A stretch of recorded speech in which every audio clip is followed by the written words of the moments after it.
Greetings fellow Planeswalkers, I'm James, welcome back to the channel. If you like this video, don't forget to hit the like button, subscribe to our channel to get notifications for all of our content, as well as hitting that bell notification button. And don't forget to leave a comment on this video, it really helps the algorithm out. Let me know how I did and what you think of the deck. So today we're going to be doing Drizzt Do'Urden. This is a Selesnya style, I want to say it's a Voltron deck. I was kind of thinking of how I can really get into the +1/+1 counters and having big creatures to be able to then let them die and then have Drizzt become really big and kill with commander damage. So I'll read the commander here real first. It is Drizzt Do'Urden. It is 3 and a green and a white for a 3/3 legendary elf ranger. It has double strike and says when Drizzt Do'Urden enters the battlefield, create Guinevere, a legendary 4/1 green cat creature token with trample. Whenever a creature dies, if it had power greater than Drizzt Do'Urden's power, put a number of +1/+1 counters on Drizzt equal to the difference. That is a really cool triggered ability. So we're going to go through the ramp and the card draw and the removal, the usual things that we go through here on the channel to kind of make the deck seem a little bit easier to understand. We have a couple of ramp spells here. We have Arcane Signet, 2 mana, taps for any color. We have Avacyn's Pilgrim. It is 1 green, taps for a white. We have Birds of Paradise. It is 1 green, taps for any color. We have a brand new card, Circle of Druid Dreams. This is green for a 2/1 elf druid that says tap, add green for each creature you control. So it's basically Gaia's Cradle but on a creature. We have Commander Sphere. It is 3 taps for any color. You can tap it, you can sack it and draw a card. We have Llanowar Elves. It is 1 green, taps for green. We have Mindstone. It is 2 colors to tap for a colorless and 1 tap, sack, draw a card. We also have Ornithopter of Paradise. It is 2 generic mana for a 0/2, basically Ornithopter and Birds of Paradise shoved together. It's got flying, taps for any 1 color of mana. We have Smothering Tithe. It is 3 and a white for an enchantment. This is whenever an opponent draws a card, that player may pay 2. If that player doesn't, you create a colorless treasure artifact token with tap, sack this artifact, add 1 mana of any color to your mana pool. We also have Sol Ring. 1 mana, taps for 2 colorless. Everyone knows Sol Ring. And then we have some card draw. We have Beast Whisperer. It is 2 and 2 green. Whenever you cast a creature spell, you draw a card. We have Greater Good. This is 2 and 2 green for an enchantment. It says sacrifice a creature, draw cards equal to the sacrificed creature's power, then discard 3 cards. We have Guardian Project. It is 3 and a green for an enchantment. It says whenever a non-token creature enters the battlefield under your control, if it doesn't have the same name as another creature you control in the graveyard or on the battlefield, you draw a card. So basically in Commander, it just says whenever you cast a creature, you can draw a card. We have Inspiring Call. This is a kind of a newish kind of card. It came out, I believe it came out before the Gearhead deck, but they put it in the Gearhead deck and then it was in the Oboon deck. So this is 2 and a green for an instant that says draw a card for each creature you control with a +1/+1 counter on it. Those creatures gain indestructible until end of turn. This is a really good protection spell, as well as all of our creatures are going to have +1/+1 counters on it because that's the way that I built the deck. We also have Orin Frostfang. It is 3 green for a 2/6 snow creature snake that says attacking creatures you control have death touch, and whenever a creature you control deals combat damage to a player, you draw a card. We also have Return of the Wild Speaker. This is 4 and a green for a modal instant spell that says choose 1, draw cards equal to the greatest power among non-human creatures you control, which is fine, and non-human creatures you control get +3/+3 till end of turn. We also have Rishkar's Expertise. It is 4 and a green for a sorcery that says draw cards equal to the greatest power among creatures you control. Then you may cast a card with converted mana cost 5 or less from your hand without paying its mana cost. Really cool way of getting into more cards and then being able to play those cards, and you'll see that there's so many big creatures in this deck that it's going to be a lot of fun. So we have Sylvala, Heart of the Wilds next. It is 1 green for a 2/3 Elf Scout legendary. Whenever another creature enters the battlefield, its controller may draw a card if its power is greater than each other creature's power. So you're going to be playing the biggest creatures. You're going to be getting the most benefit out of this as well. And it's got an activated ability of 1 green and tap, and you add X mana in any combination of colors where X is the greatest power among creatures you control. Again, we're going to be having huge creatures all all the time, so this is not going to be anything to worry about. We have Great Henge. It is 7 green, but it costs X less to cast, where X is the greatest power among creatures you control. Taps for double green, and you gain 2 life. And also, whenever a non-token creature enters the battlefield under your control, you put a +1/+1 counter on it, and you draw a card.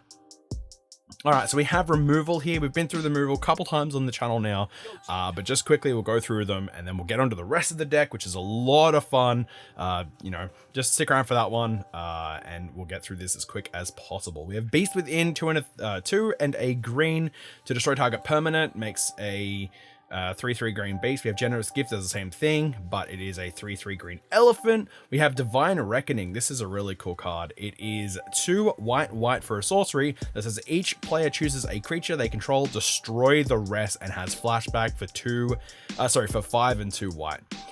We also have Croson Grip. It is 2 and a green for a instant who is split second and destroy target artifact or enchantment.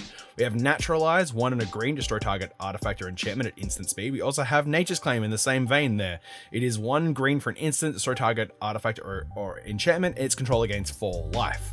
We also have Path to Exile and Swords to Plowshare. These both exile a creature. 1, you gain life equal to the they gain life equal to the creature's power, and Path to Exile makes them go and get a basic land and put it onto the battlefield tapped. We also have Reclamation Sage. It is 2 and a green for a 2/1 Elf Shaman with ETBs. It destroys a target artifact or enchantment. We have Winds of Abandon. I love this card when it came out in Modern Horizons 1, and I still love it now, and I use it in almost all of my decks that want to be able to attack. So it is 1 and a white for a sorcery. It says exile target creature you don't control. For each creature exiled this way, its controller searches their library for a basic land card. Those players put those cards onto the battlefield tapped, and then shuffle their libraries, and you can overload it for 6. So it's 4 and 2 white to basically exile every single creature card that you don't control. So this is what you want to be using at the end of the game. Just wipe the board and swing in for the win. Hopefully you'll have a lot of biggish kind of medium creatures, as well as Drizzt Do'Urden and Guinevere as well there to just attack face and win the game. And that's pretty much what we're trying to do here, is just get our creatures as wide and as tall as possible, and then just go for the win. So we have a new card that's coming out with the Dungeons and Dragons Adventures into the Forgotten Realms. It is, you find a cursed idol. It is 1 and a green for a sorcery that has 3 different modes. The first one is Smash It, destroy target artifact, Lift the Curse, destroy target enchantment, or Steal its Eyes. You create a treasure token and adventure into the dungeon. This is the only dungeon card I have in the deck, so I'm not sure if it's really going to be useful to kind of go through the dungeon in that one, but dungeons are a whole new different kind of card that have different modes on them that you can then just keep going through the rooms. We will talk about that on the podcast later, but for now, let's move on to protection. How do we keep our creatures alive? We have Bastion Protector, 2 and a white. Commander creatures you control get +2/+2 and have indestructible. We also have Destiny Spinner. It basically means that your creatures and your enchantment spells can't be countered. You're going to be casting a lot of creatures in this deck, and maybe some enchantments. We have Flawless Maneuver. You may cast it without paying its mana cost if you control your commander, and creatures you control gain indestructible till end of turn. We have Guardian Augmenter. It came out in, I think it was one of the decks for Commander Legends. I could be very wrong. No, C21. So it was Strixhaven. So Guardian Augmenter is a 3-mana 2/2 troll wizard with flash, and commander creatures you control get +2/+2, and commanders you control have hexproof. So this thing's going to give this, and Destiny and Bastion Protector are going to give Drizzt hexproof and also indestructible. We have Heroic Intervention, 1 and a green for an instant. Permanents you control gain hexproof and indestructible till end of turn. We have Mother of Runes. It is 1 mana for a 1/1 human cleric, and it taps. Target creature you control gains protection from the color of your choice until end of turn. And then we have Teferi's Protection. 2 and a white, so 3 all up for an instant that says until your next turn, your life total can't change. You have protection from everything and all permanents you control phase out, and you get to exile Teferi's Protection. So if you're getting swung at, or if anything's happening that you don't want to happen, you just T-Pro out of there, and I'll see you next turn. So we're going to go through some of the enchantments here as well. So these are the other things that you want to be doing, or yeah, no, we'll go through the enchantments. So we have Branching Evolution. It is 2 and a green for an enchantment that says if 1 or more +1/+1 counters would be put onto a creature you control, twice that many +1/+1 counters are put on that creature instead. It's the +1/+1 counterpart of Doubling Season. We also have Cathar's Crusade. It is 3 white for an enchantment. This is whenever a creature enters battlefield under your control, put a +1/+1 counter on each creature you control. That's a really good card, and it's going to help in this deck a lot. We have Garruk's Uprising. 2 and a green for an enchantment. It says when it ETBs, if you control a creature with power 4 or more, you draw a card. All your creatures have trample, and whenever a creature enters battlefield with power 4 or more, you draw a card. We also have Hardened Scales. This is 1 green mana enchantment. If 1 or more +1/+1 counters would be put on a creature you control, that many +1/+1 counters are put on it instead. That is again, in the same vein as Branching Evolution, an amazing card in this deck. We have Hydra's Growth. This is 2 and a green for an enchantment aura. It says enchant creature. When Hydra's Growth enters the battlefield, put a +1/+1 counter on enchanted creature. At the beginning of your upkeep, double the number of +1/+1 counters on enchanted creature. We also have Rancor. It is 1 green for an enchantment aura. It says enchant creature. Enchanted creature gets +2/+0 and has trample. And when Rancor is put into the graveyard from the battlefield, you return Rancor to its owner's hand. We also have Shield of the Oversoul. This is 2 and hybrid Selesnya. So it is either a white or a green. Yeah, it is an enchantment aura. It says enchant creature. As long as enchanted creature is green, it gets +1/+1 and has indestructible. As long as enchanted creature is white, it gets +1/+1 and has flying. So if you equip this to Drizzt, your commander, it's going to get +2/+2 and have indestructible and flying, which is why I thought it was really cool. And for 3 mana, it's just phenomenal value. After that, we will go into the creatures here. So we want to have +1/+1 counters on everything. Abzan Falconers are going to say everything that that has a +1/+1 counter on it is going to have flying. So that was another really cool way of giving everything, a little bit of evasion, kind of getting over everyone else's board. We have Conclave Mentor. It is 1 white and a green for a 2/2 Centaur Cleric that says if 1 or more +1/+1 counters will be put onto a creature you control, that many +1/+1 counters are put onto that creature instead. And when it dies, you gain life equal to its power. So just another Branching Evolution / Hardened Scales effect, but on a creature this time. We have Force of Savagery. This is a 3 mana 8/0 with trample. So as soon as it comes in, it's going to die, and it's going to trigger that second ability of Drizzt Do'Urden, where he's then going to gain all of the he's going to gain +1/+1 counters equal to the difference. So if he's a 3/3 and it's 8, you'll gain 5. You'll gain 5 +1/+1 counters, and he'll then be massive. So Ancient Forgotten is another card in here that really helps with the +1/+1 counter synergy strat. It is 3 and a green for a 0/3 elemental. Whenever a player casts a spell, you may put a +1/+1 counter on Forgotten Ancient. At the beginning of your upkeep, you may remove any number of +1/+1 counters from Forgotten Ancient onto other creatures. So you get to just kind of distribute all of your +1/+1 counters to everything. We have Galter. This is 10 green for a 12/12 Elder Dinosaur, but it costs X less to cast, where X is the total power of creatures you control and has trample. So you can be casting this thing for 2 mana. 2 mana 12/12 in this deck is insane. So in the same vein as Force of Savagery, we have Groundbreaker. This is green for a 6/1 with trample and haste, and at the end of turn you have to sacrifice it. So you're going to be getting 3 counters on Drizzt Do'Urden straight away. As soon as this comes out, you're going to swing with it, deal 6 damage. If it dies, doesn't matter because it's going to die anyway. We have Herd Baloth. This is a new card from Modern Horizons 2. This is like phenomenal with +1/+1 counter strategies. It is 3 green for a 4/4 beast that says whenever 1 or more +1/+1 counters are put on Herd Baloth, you may create a 4/4 green beast creature token. So because I put that in here, I had to put the next card in here. Unfortunately, it works with all the green creatures. It also works with Herd Baloth phenomenally. It is Ivy Lane Denizen. It is 3 and a green for a 2/3 Elf Warrior. This is whenever another green creature enters the battlefield under your control, put a +1/+1 counter on target creature. So if you kind of see how that works, is you put a +1/+1 counter on Herd Baloth, it then makes a 4/4 green beast because a green creature enters the battlefield. Ivy Lane Denizen will then trigger to put another +1/+1 counter on Herd Baloth. So you're going to go wide and tall with Herd Baloth becoming as big as you want it to be, and you're going to have as many 4/4s on the board that you want. We have Luminarch Aspirant. It is 1 and a white for a 1/1 human cleric. This is at the beginning of combat on your turn. Put a +1/+1 counter on target creature you control.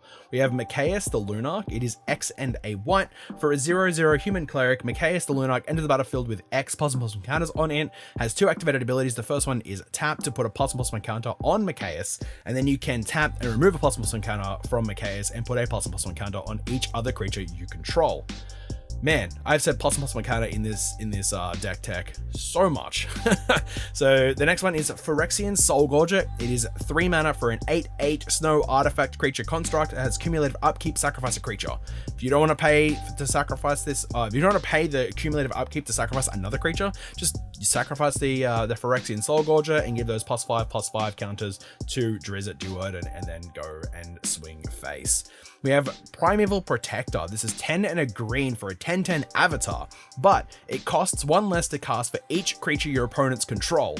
So if they're going wide, you're going to get this big old 10/10 on the field, and if it dies, then you're going to give 7 +1/+1 counters to Drizzt Do'Urden. You can kind of see where this is still going. We want to kill with commander damage, or we want to overrun the board with big old stompy beaters. When Primeval Protector enters the battlefield, put a +1/+1 counter on each other creature you control. We have Shalai, Voice of Plenty, as our next card in the creature package here. It is a 3 and a white for a 3/4 legendary angel with flying, and says you, planeswalkers you control, and other creatures you control have hexproof, and for 6 mana, so 4 green, you can put a +1/+1 counter in each creature you control. You're gonna make an absurd amount of mana in this deck, and this is another way to just, pump all that mana into Shalai to then give all of your creatures +1/+1 to then again just swing in and just smash face. We have Sun Titan, 4 white for a 6/6 with vigilance. When it ETBs or attacks, you get to return target permanent card with mana value 3 or less from the graveyard to the battlefield. We have a lot of 3 drops or less in this deck that you can get back. We also have Vigor. It is 3 green for a 6/6 with trample that says if damage would be dealt to another creature you control, prevent that damage. Put a +1/+1 counter on that creature for each 1 damage prevented this way. When Vigor is put into a graveyard from anywhere, shuffle it into its owner's library. All right, so we've done that. We need to go to the instant spells now. So this is where we're going to either get some value or some big game-winning haymakers with Akroma's Will. I love this card. I don't think I have ever loved a white card as much as I love Akroma's Will in a deck that wants to attack. So it is 3 and a white for an instant that has 2 modes, but you don't get to choose them this time. It's if you control a commander or not. So if you control a commander as you cast the spell, you may choose both. The first one is creatures you control gain flying, vigilance, and double strike till end of turn. And the second one is creatures you control gain lifelink, indestructible, and protection from all colors until end of turn. That is huge. You are going to be swinging in, even if it's just one creature who's massive, that thing's going to let you get through. We have Mercy Killing, so we have a way of sacrificing our big creatures to trigger Drizzt Do'Urden to give him +1/+1 counters and also get, little tiny 1/1s out of it. So this is 2 and Hybrid Selesnya for an instant that says target creature's controller sacrifices it, then puts X 1/1 green and white elf warrior creature tokens into play, where X is that creature's power. We have Secure the Wastes. It is X and a white, basically for an instant that puts X 1/1 white warrior creature tokens into the battlefield. And then we have Solidarity of Heroes. It is 1 and a green for an instant with Strive. This spell costs 1 and a green more to cast for each target beyond the first. Choose any number of target creatures, double the number of +1/+1 counters on them. Then we have down here, we have Genesis Wave. So if we can't kind of, draw into the cards we want, why not just X equals our deck, maybe? Because we can possibly do that with the amount of ramp and mana waves we have in this deck. So it's X green for a sorcery. Reveal the top X cards of your library. You may put any number of permanent cards with converted mana cost X or less from among them on the battlefield. Then put all cards revealed this way that weren't put on the battlefield into your graveyard. So one big old haymaker to try and get everything on the board. And then we have the Ozolith. It is 1 mana legendary artifact that says whenever a creature you control leaves the battlefield, if it had counters on it, put those counters on the Ozolith. And then at the beginning of combat on your turn, if the Ozolith has counters on it, you may move all counters from the Ozolith onto a target creature. So going through this deck now, I realized that I didn't put a haste enabler in here, but if I put a haste enabler in here, there is Concordance Crossroads, there is Crashing Drawbridge as another haste enabler, but I don't think you're going to need it in this deck as much as what you may need it. It's not really like, you know, put everything on the battlefield and swing in one turn. It's going to be doing, you know, little bits of incremental chip damage. And with that, that's everything that is in here that we need to talk about. The land base is basically what you would get for any 2-color lands trying to stay under a certain amount of budget. But again, like, mana bases are user dependent. How you build the mana base for this deck however you want. And with that, this has been a Commander at Arms deck tech. Again, if you liked this video, don't forget to subscribe to the channel, hit the bell notification, like this video, leave a comment down below for the algorithm. We have our merch shirts still on sale. The link will be in the description below. If you want to get at us or you want to talk to us, you can do it on Twitter at CMDR@arms. It's the same for the Instagram. We have our Patreon, which is patreon.com/commander@arms. All of our patrons, I love them all. You know, they help us keep the lights on here in the studio and help us create more content for you guys, especially helping us getting into video content. If you want to pick up these cards or anything else sealed product, do it through our TCG affiliate link. That is tcg.com/commander@arms. Again, all these links are going to be in the video description below. Go and check them out. I hope you have a great day. And this has been another Commander at Arms deck tech. And with that, I'm James. Peace. See ya.